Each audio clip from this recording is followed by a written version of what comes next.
Welcome to the latest episode of Hearth Tech. Today's video will introduce a special bug. Special thanks to Little Kite for his contribution to this episode. In January's Tavern Brawl, shake death rattle and roll. Every minion you play will gain a copy of a random minion's death rattle. A player reported that a certain death rattle gave the opponent's hero. This caught our attention, and we immediately began investigating. First, we discovered that the death rattle is from Felsal Jailer. Its battle cry records the discarded cards, and its death rattle returns them. However, the issue arose with the minion that gained this death rattle. It was Darkfallen Shadow. It has no battle cry and seemingly does not record any cards. So why did it give a card? Next, we conducted further testing. We had the Shadow gain Jailer's death rattle, and as reported, it gave a card. Moreover, all the cards given by the Shadows were identical.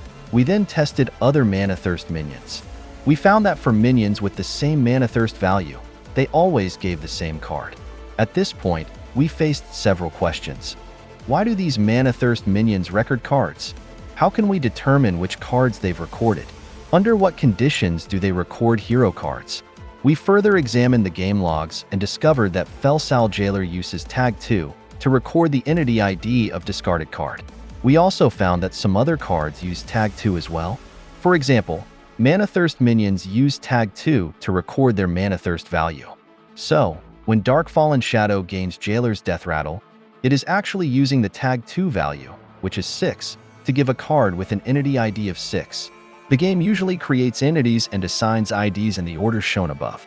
After Darkfallen Shadow gains Felsal Jailer's death rattle, it returns an entity with ID 6. Normally, this entity would be a card from the dominant player's deck. However, in some Tavern Brawls with randomized or pre-made decks, such as the previously mentioned Shake, Death, Rattle, and Roll, the 60 cards in both players' decks do not exist. As a result, the entity ID of the secondary player's hero is now 6 instead of 66. This explains why Darkfallen Shadow gives a hero card in the Brawl. Based on this logic, if we want to obtain the secondary player's hero in constructed mode, we would need a minion with a Mana Thirst value of 66. Obviously, such a minion does not exist. However, fortunately, many other cards in Hearthstone also use Tag 2. For example, the One Amalgam Band uses Tag 2 to record the number of different types of minions that have been played. By changing the Tag 2 value of the One Amalgam Band, we can obtain different cards. 64 is the dominant player's hero. 65 is the dominant player's hero power. 66 is the secondary player's hero. 67 is the secondary player's hero power. By doing this, we can put some mythic hero skins in the hand. Interestingly, if the current skin differs from the mythic skins in hand won't perform the emote.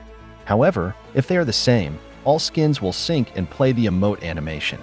Of course, the skins in hand won't have 3D models when attacking. Using one of them won't restore the hero's health either. And when conceding, they'll still play the same animation, just without any visual effects. When switching from Kerrigan to Ragnaros, we can see that the board will change to the Ragnaros board, but it will still be covered by Kerrigan's board. When switching back to Kerrigan, we will see two Kerrigan boards appear simultaneously. In theory, as long as we know the entity ID of a card, we can use this method to add any card to the hand. For example, some special effect options can be added to the hand, though they have no actual effect. Similarly, hero powers can also be put into the hand. Only hero powers that require a target can be used from the hand, while choose one hero powers cannot. We covered this in episode 177. Sif's spell damage is also recorded using Tag 2. By assigning her the Tag 2 of the Lesser Golem's battle cry, we can grant Sif thousands of spell damage. That's all for today's video. Now, go ahead and use this method to test any Hearthstone card you want.